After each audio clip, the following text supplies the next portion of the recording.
Je me propose de parcourir ici les figures de la relation entre l'intime et Dieu, et de chercher à en distinguer une conception qui honore à la fois la notion de l'intime et le concept de Dieu.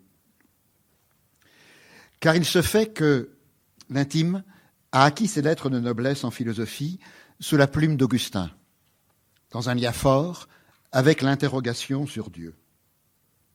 Augustin concilie la pensée antique du soi avec la foi qu'il redécouvre. Et au centre de cette foi, il y a la conception non pas de l'un plotinien, mais d'un Dieu personnel et créateur. Et qui dit création, dit séparation. La créature n'est pas son créateur. Elle est séparée de lui par l'acte même de création.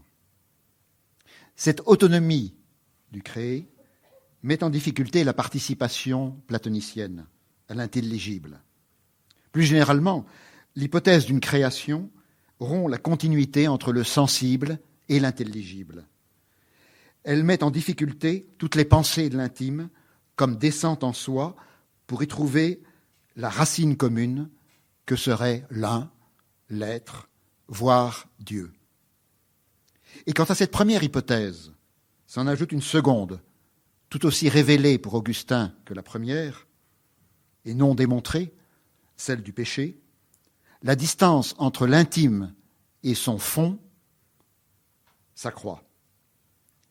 La création ajoutée au péché concourt à forger une pensée de la différence, de la contingence, de la distance entre l'intime et Dieu. Cette distance même donne à l'un des pôles plus de place. L'homme existe désormais et si Deus non daretur, dira-t-on au Moyen-Âge, comme si Dieu n'était pas donné. La sécularisation est en route. Et c'est à partir de l'homme et de sa liberté contingente que se posera la question de Dieu. Le souci de soi de Foucault est le fruit de ce délaissement, de cette contingence de la nature, de la créature. Je voudrais parcourir avec vous différentes façons, 4 en fait, de lier cette paire intime Dieu pour tenter d'engager une conception moins bancale que les autres. Première figure. Face au délaissement de l'homme, la réaction de nos contemporains est la plus évidente. Elle consiste à passer au-delà de la contingence et à revenir à une conception de l'homme comme être totalement naturel. Nombreuses sont autour de nous les positions qui trouvent une assurance dans cette forme d'écologie plus ou moins profonde.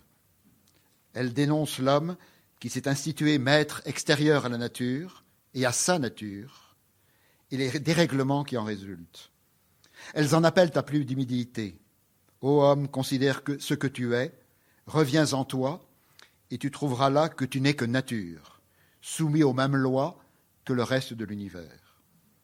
Les pratiques du corps, l'invocation magique faite à l'Orient vont actuellement dans le même sens.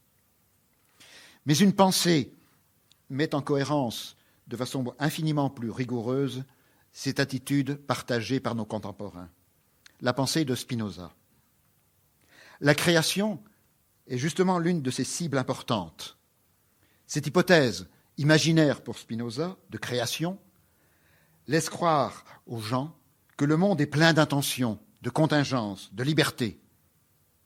Au contraire, la connaissance permet de découvrir la nécessité qui constitue la nature même de Dieu à laquelle nous appartenons. Et cette connaissance est en retour en soi qui engendre, cette connaissance, est retour en soi qui engendre l'amour de Dieu. Amour qui évite les affections nocives, comme la peur de la mort.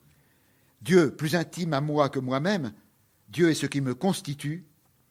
C'est l'amour même de Dieu pour lui-même, amour nécessaire en moi comme un Dieu, qui constitue l'ensemble de l'univers. Augustin et Spinoza, d'une certaine façon, parlent le même langage. L'intimité, conçue selon la vérité, est action de Dieu en moi, qui participe à la relation de Dieu avec lui-même. Mais sous ces termes presque semblables, il y a des conceptions, on l'aura compris, radicalement différentes de la création et de la contingence. Imagination pour l'un, réalité fondamentale pour l'autre. Pour critiquer la position rigoureuse de Spinoza, il n'y a sans doute pas d'autre solution que de faire un pas de côté et de déplacer la question pour accorder à la contingence et à la liberté une place centrale dans l'intime humain. Cette décision pour la contingence est sans doute au cœur de la critique de la pensée du XXe siècle, notamment celle de Heidegger. Contre la pensée classique qui fait de l'homme un élément de l'univers, Heidegger, et après lui Sartre, Derrida, etc., constitue une pensée de la différence, transposant la notion théologique de création dans le champ philosophique de la différence, de la séparation, du désir. Aux yeux de Heidegger, Dieu entre en philosophie, c'est une citation, par une déformation de la philosophie, que l'on réduit à la métaphysique. Et selon la métaphysique, une substance unique constitue la matière, le fond de tout le réel. Mais cette substance, la métaphysique l'appelle aussi Dieu. Elle fait ainsi du fond, de l'être général, un étant particulier, une personne, en plus des autres personnes. Ce double statut paradoxal de Dieu a pour conséquence de faire de l'homme un étant fondé sur un autre étant, une personne fondée sur une autre personne. Et l'homme, pour Heidegger, est ainsi déresponsabilisé, car le fond de son être est en même temps une personne extérieure à lui. Le paradoxe même qu'Augustin admettait au fondement de ses confessions. Mais si l'on comprend bien Heidegger, les conséquences en sont diamétralement opposées. Selon la métaphysique pour Heidegger, trouver son intériorité, c'est trouver son fondement, mais aussi perdre sa liberté, perdre son authenticité. Et la critique de Heidegger porte contre toute métaphysique qui fait de Dieu la substance des choses, plus intime à moi que moi-même. Deuxième figure de ce rapport,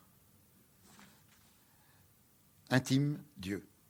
Pour échapper à cet échec qui grève l'authenticité, il faut pour Heidegger passer du fondement naturel ou substantiel du désir à l'accomplissement de soi.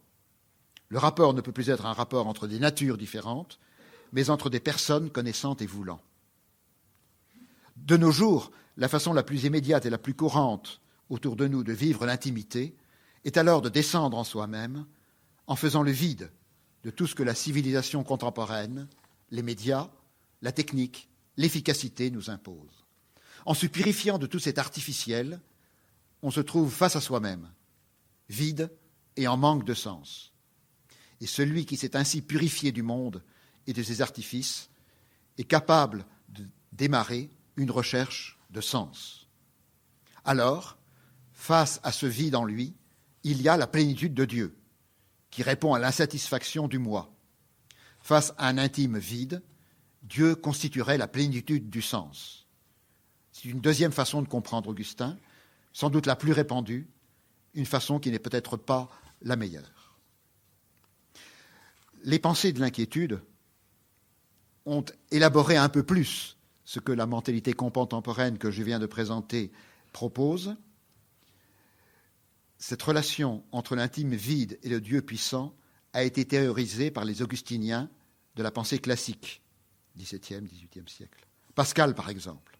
« Connaissez donc, superbe, dit-il, quel paradoxe vous êtes à vous-même. Humiliez-vous, raison impuissante. Taisez-vous, nature imbécile. Apprenez que l'homme passe infiniment l'homme. Et entendez de votre maître votre condition véritable que vous ignorez. Écoutez Dieu. » Et dans la même veine, l'inquiétude humaine que signale Malebranche appelle l'homme à être conscient de lui-même, à rentrer en lui et à ne pas se satisfaire de biens secondaires pour désirer constamment des biens qui pourront le satisfaire profondément, à terme, désirer Dieu et s'unir à Dieu. L'intime, c'est le lieu de l'inquiétude, ouvrant à la plénitude divine. La critique de ce rapport inégalitaire, constitutif de l'intime religieux, est venue de Feuerbach. Pour Feuerbach, l'homme religieux, incapable de trouver en lui son sens, mais en Dieu son essence. Face à cette aliénation, il est indispensable, pense Feuerbach, de dénoncer le jeu du vide et du plein, et de rendre à l'homme son destin et sa liberté. Revenir à soi, à son intériorité pleine, c'est affirmer sa capacité à assumer son existence et symétriquement vider Dieu de toute puissance. D'où une troisième figure qui en découle et qui est sans doute une troisième composante de la mentalité contemporaine. L'homme désaliéné trouve désormais en lui son sens. Le misérabilisme de la religion rend la religion insupportable à l'homme moderne qui a retenu l'idéal exigeant des Lumières que Kant a formulé, ose juger par toi-même. Mais cette exigence n'est pas nécessairement opposée à l'hypothèse d'un Dieu. C'est dans la mesure, pour cette hypothèse, où l'homme se découvre acteur et responsable dans son monde, qu'il doit supposer un être suprême correspondant à cette exigence de sens. Un intime pitoyable créait un Dieu pitoyable. Un intime responsable pose face à lui un Dieu responsable. C'est dans la mesure où je découvre en moi des capacités de responsabilité, de relation, de sens autonome, que je peux concevoir un Dieu qui soit par lui-même, et non assistante sociale compatissante ou roue de secours de l'humanité. La louange sied à Dieu, et elle ne peut venir que d'une assurance admirative. L'élaboration philosophique, je la reprends comme à chaque fois à partir de la notion commune, une reprise philosophique de cette conception, il existe des élaborations plus abstraites pour penser cette relation entre un intime plein et Dieu. L'approche de Descartes part de la certitude de soi, de la pensée de sa propre existence, pour aboutir quelques méditations plus loin à la preuve de l'existence de Dieu comme dimension liée à la validité de notre certitude de soi. C'est un cogito assuré qui ouvre à la découverte de l'infini, comme dimension nécessaire de sa validité. On a même accusé à tort, je pense, Descartes de cercle vicieux et de faire reposer la certitude de soi sur l'existence de Dieu, mais réciproquement. Au-delà des arguments tirés de l'exégèse du texte cartésien que je ne ferai pas ici, je tire la leçon que la définition de l'intime est de fait en relation constante avec une conception de Dieu, que cet intime soit certain de lui ou qu'il soit dans le doute et dans le désir. À chaque intime correspond une conception de Dieu, si du moins on pose Dieu comme nécessaire. Ce qui caractérise la pensée moderne, c'est d'établir cette relation dans l'ordre des pensées, des affects, des désirs, et non plus dans l'ordre des substances, comme le faisait la métaphysique. Dernière image, et quatrième figure de la dualité intime et Dieu, où j'essaie de tenir les enseignements des trois figures précédentes. L'élaboration cartésienne vaut peut-être pour le moi pensant de Descartes, pour le moi qui cogite, qui réfléchit, pour le moi théorique. Mais elle ne peut pas s'étendre jusqu'à l'intime, qui déborde le champ de la connaissance vers celui de l'affect et de la relation. Ce qui est valable pour la construction rationnelle ne l'est pas pour l'intime, qui est d'un genre différent. Revenons à ma proposition initiale d'un intime comme recherche, comme incertitude partagée. Le moi intime n'est certainement pas plein ni assuré, mais il n'est pas pour autant dérisoire. Il est plein de sa recherche de ce qu'il est, de sa recherche de ce qu'il est, de ce qu'il peut devenir à travers ses actes et ses relations. Et cette recherche fait sa personne irremplaçable. Il s'oriente dans cette recherche en partageant avec ses proches. L'intime n'est donc pas à l'image de la certitude isolée de la pensée, source d'une expression assurée, il est question. Et dans l'aveu apaisant de cette question, à d'autres, qui partagent une question différente mais proche. Et j'emprunte ce mot de question à Augustin. L'intime n'est pas non plus l'authenticité orgueilleuse de celui qui fait face seul au tragique de l'existence, comme chez Heidegger, et assume seul l'angoisse de la mort. L'intime est le cercle de ceux qui sont en relation pour assumer ensemble le fait d'être en question, en recherche, et qui acceptent de procéder ensemble à cette question. Cette question est justement la distorsion en moi-même entre ces deux figures, la plénitude et la déchéance. C'est l'impossible accord qui me met en désir. C'est ce que désignaient Pascal et Augustin par la tension entre le plus profond en moi et le plus élevé en moi. Penser Dieu en relation face à cet intime.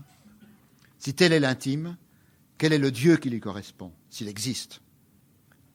Il ne peut être le Très-Haut compatissant, ni le Dieu suprême tout-puissant, qui apporterait la plénitude à une créature impuissante, et qui l'assimilerait à lui dans une divinisation sans reste.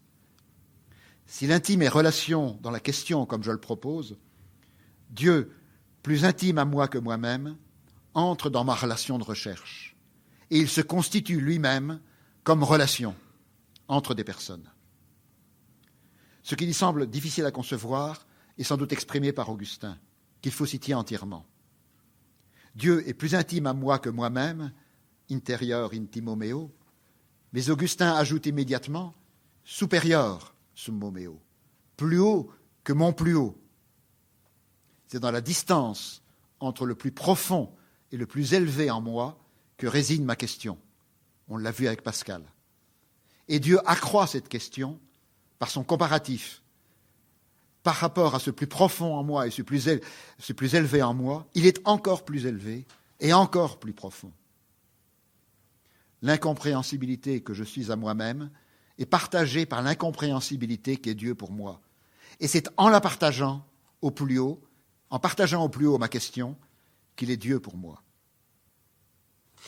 Mais l'approche d'Augustin, si on la suit jusque-là, ouvre une seconde dimension qui de nouveau déborde la philosophie et de nouveau déplace la question.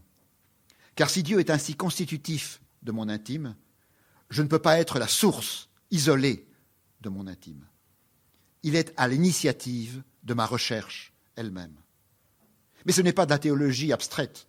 L'expérience de l'amour le manifeste. Je ne partage mes questions avec l'autre que grâce à lui, que grâce à cet autre.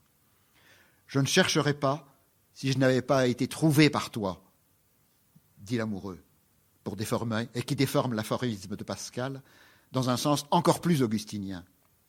Si Dieu est Dieu, ce n'est pas moi qui me suis mis en question, c'est par lui que mon désir est constitué. Retournement compréhensible par une raison qui accepterait l'hypothèse d'un Dieu personnel, mais retournement qui n'est pas pour autant démontré, car l'hypothèse d'un Dieu personnel est loin d'être accessible à une démonstration. Pourtant, l'expérience de la vie intime et de son questionnement, l'expérience du partage des questions qui constitue le cercle des intimes, l'expérience de l'amour, témoignent à mes yeux d'une démarche analogue. Et l'expérience d'une vie peut apporter à la réflexion philosophique un éclairage sur ce qu'il reste à la philosophie à penser, au-delà de l'intime isolé, assuré de lui-même, que nous propose la mentalité contemporaine. Quoi qu'il en soit de cet aspect méthodologique, il m'importait de manifester les liens qui peuvent exister entre la notion indécise d'intime et le concept de Dieu.